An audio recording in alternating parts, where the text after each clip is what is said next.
Okay, I'm gonna be honest. I did not even remove any of the enemy's buffs, but I just increased the damage my Murakami would do. I have no idea, but I cleared it. I'm done with it. That was a very annoying fight because it took me quite literally 10 minutes.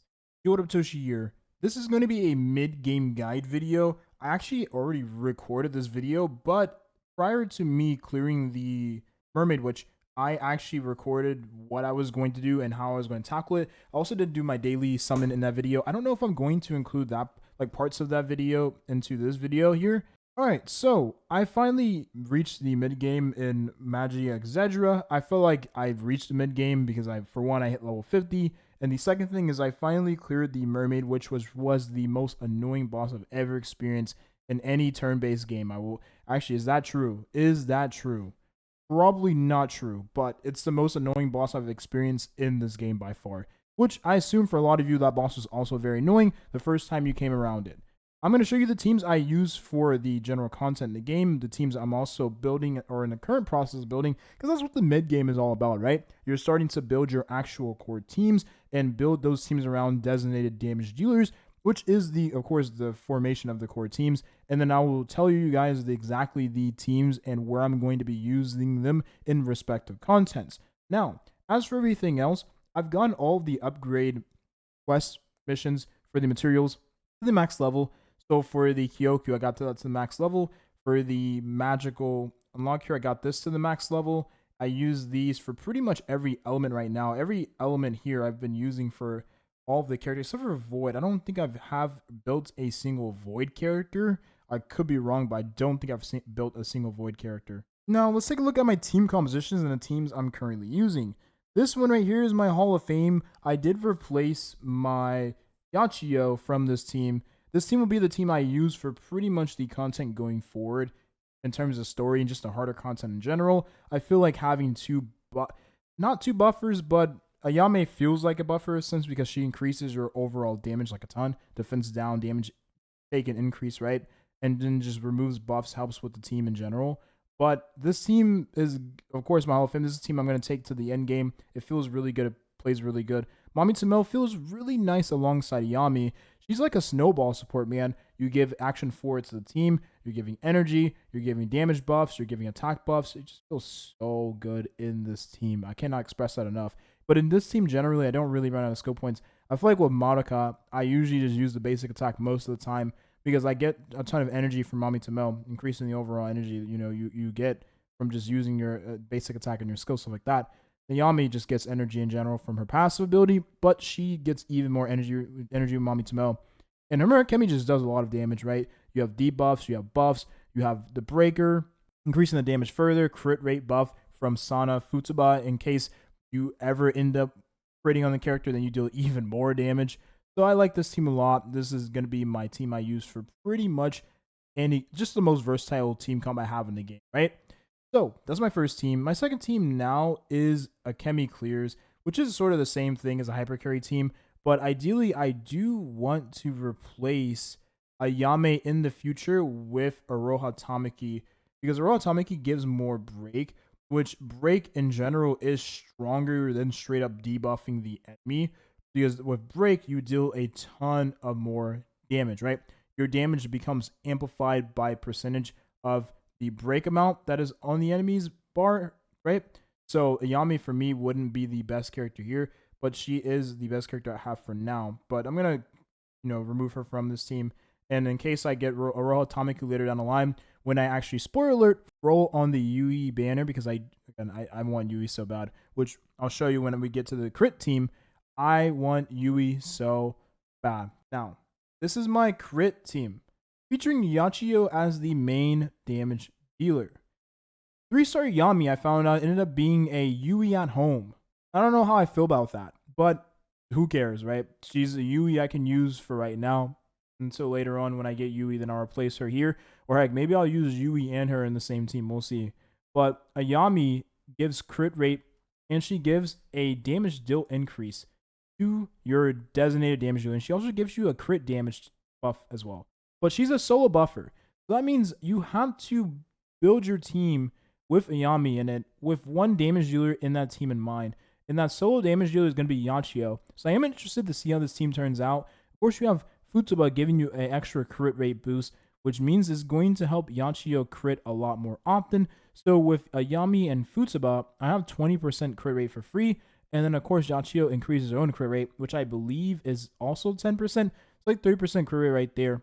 Yui, I believe, gives even more crit rate, like way more than these two. So she'll be a better buffer. And Yachio will just crit like a lot more often. And I'm looking forward to seeing how this team turns out.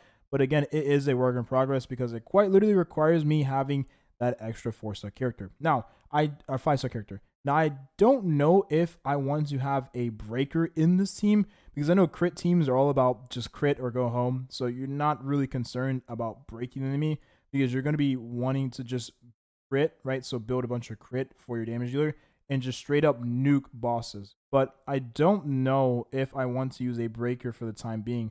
Like, for instance, if I just wanted to use the Madoka we have right now, who I actually ended up getting to Constellation 4, Eidolon 4, or Ascension 4, excuse me, because I've been grinding. That's why I need to take a break after today's video, because I've been playing this game way too much. I feel like my brain is rotted, and I need to go consume some anime to de-rotten my brain. That's how I feel right now. I'm looking forward to seeing, genuinely, this is my favorite team, just because I am a fan of Yachio. She just feels really fun to play. She probably has my favorite animation, if I'm being honest, with her ultimate. It's really sick. Now, we have my PvP team. I'll explain to you why I have this team and like why exactly it is the way it is, because you're probably like, Toshi, you're trolling, right? So I've not done PvP yet. But if PvP is working like the way I think it's working, which again, I might be trolling with this, I want this team to be a cleave team. From what I understand, the best AoE damage dealer right now, ton of AoE damage. She doesn't feel too bad in single target because the spears with her skill deals a ton of damage, right? Just a straight up ton of damage to a single enemy. But in AoE, you just deal even more damage. Her ultimate deals a ton of damage in AoE as well. And then you have Ayami giving the defense down. She gives the damage taken increase to the enemies.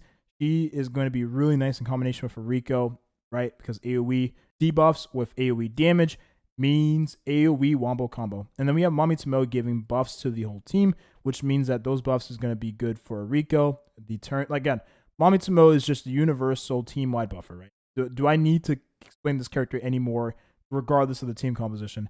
Futaba is just straight up standard defensive option, the best defensive option I have on my account right now. And Madoka Kamame, I'm thinking that break is going to be important in the just in-game content.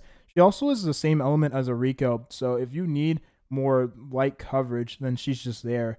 But generally, I think I'm going to probably want another buffer of sorts for this team. So maybe I want Yui for this team. You have a crit rate from Futaba. Even though Eriko doesn't increase her own crit rate, you still have crit rate from Futaba, and then Yui would give crit rate as well. So again, maybe you don't need a breaker for a team like this, but the way I'm looking at it seems to me that this team could work. But again, it depends on whether or not you can cleave in PvP, which we'll do that in a later video. And then that's pretty much my teams. Those are teams I built for the time being. The team that I used to, of course, clear the Mermaid, which was the team with Ayame and the Hamura Kemi Hyper Carry. I couldn't name it Hamura Hyper Carry because for some reason it said that the name was inappropriate. So I'm assuming if you put Hamura there, like in the title of the name, then it ends up just straight up being inappropriate for whatever reason. That, like, your character and your IP is inappropriate as a name for naming quite literally anything in the game. What the heck? That makes literally no sense. So I'm not sure how many of you know this, but you should do the battler mode in the main quest story because you get a bunch of portraits, which will be very nice for building your characters, especially your damage dealers, the ones you're going to be wanting the stats, raw stats on the most, right? So here they give you a bunch of 5-star portraits with very nice secondary effects that enable your characters to deal more damage and just overall buffs your combat power and team value. So we go here, you see I now have a lot of portraits I can use, a wider variety of portraits I can use on my characters. Like for one, I'm going to be using Box Switch on my Yachio because it increases the Aqua attack damage deal, which for her, because she's Aqua damage dealer, is going to be very valuable. Now, if I had one that can increase crit damage, I'd probably do that one instead because she is a crit-based character. But for right now, this is extremely good for the character. And then I have ones that I use already on my characters as of right now that I got from from the battler mode. I have Shadow Witch that I use on my Himura Kemi. Whenever I get like extra materials to upgrade this, I'm going to actually increase the passive, right, or the enhancement level of the passive to give even more damage to the designated character. In this case, Murakami getting the extra dark damage dealt, which has allowed her to dish out tons of extra damage. And then so on and so forth for my other characters. Like as of right now, for my Mommy Tomo, I believe I do use. Let's just actually see what I'm using on Mommy Tomo right now, right? Better yet than just click on it. It's not Aqua Dam. Is it really this one?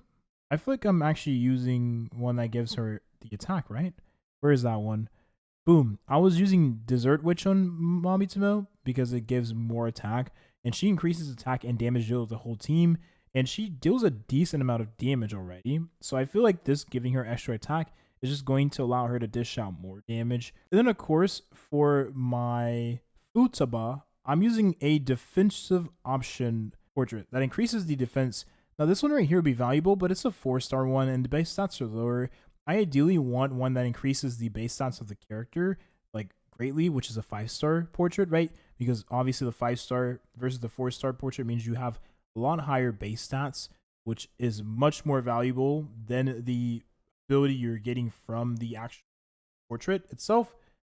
But for Futsuba specifically, I have one that increases the defense of the character by a substantial amount. If I can find it here, I was using Rose Garden Witch Minion. This right here gives a ton of extra defense to her.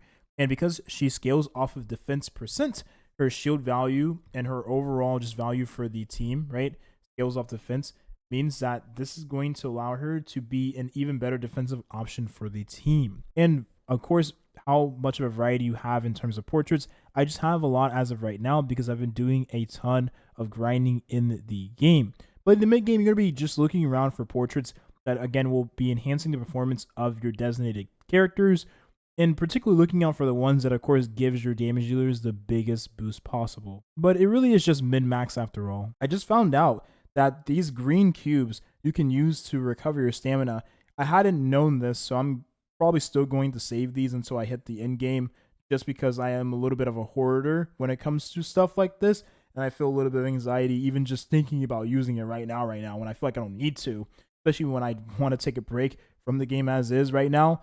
But this will help you progress faster. And I feel like at this point, if I just let my stamina accumulate each day, I'll make a steady progression towards the end game, which right now, of course, I'm in the mid game. Much it. I tried to make this as informative as possible. It seems like the two teams we have right now in the game is like crit teams, and then the other team is like straight up hyper carry Himura team with the breakers, right? I don't think there really is an AoE damage, right, with like a Rico and stuff like that. I don't really think there's too many other characters. Of course, we're waiting for future characters like Sayaka Miki, Kyoko Sakura. Maybe those two will be characters that you pretty much center your team around. Like maybe Sayaka will be like a bruiser character. So we'll have our first bruiser damage dealer sorts. I can see Sayaka being a bruiser character. And maybe Kyoko is like another nuker like Yachio, or maybe she's a defender or something like that. I don't know. We'll see what they do with those two characters later down the line. But that's pretty much the video here. At this point, again, I'm not going to be really doing too much. I have been doing the events and getting the materials for the progression as I can. But again, you are locked behind either spinning gems or just waiting for the daily accumulation for these two stages. I found out this stage was an April Fool's thing. So yeah, you get gold here, which is nice. But I got baited here. I thought this was like some crazy new event that's going to give like a bunch of currency. I actually am curious though, like, are the events going to give premium currency? Because if the events are not going to give premium currency, it's going to be hard to get more gems to roll on future banners. So this is a wait and see moment. But as of right now, I feel like if I didn't get lucky on Mommy Tomo's banner, I feel like I would be grasping at straws here when it comes to like pulling characters in general. It'd be really, really like I can only imagine what some of you are going through right now when it comes to like pulling for characters. Because if you're not getting lucky, you're going to pity, and if you don't have enough to reach pity, you wasted your gems. This game, from what it seems like as of right now, reaching the mid game level 50, don't eat, like I didn't even hit 50 like 100 pulls, right? I haven't even hit 100 pulls worth of gems. Now, I could be trolling here. I could be like not speed running the content, so therefore I have less gems. But it seems like where I'm at in this point in the game, I have not even reached 100 pulls worth of premium currency, which is crazy, by the way. But that's it. That's the video here. I hope you enjoyed. I hope you found this informative. I will see you all in the next video, whenever that may be. Again, I'm taking a short break from this game because I feel like I've been doing too much, playing too much, and I want to go play other games, man. I want to go watch some anime. I'll probably go watch, like literally tonight after I upload this video, I'll probably go watch the side story for Madoka Magica, because I feel like if I learn more about Yui and I understand the character of Yui, I feel like then the game will be like, you know what, Toshi, you are an actual Yui fan, so therefore we're going to give you Yui in a single pool in your daily, because that's how gacha games work. That's actually not how they work. But that's it. That's the video here. We'll have a Den Hang a Baby to the Nave video coming up in the coming days, so look forward to that, and I'll see you all in the next video again, whenever that is. Bye-bye.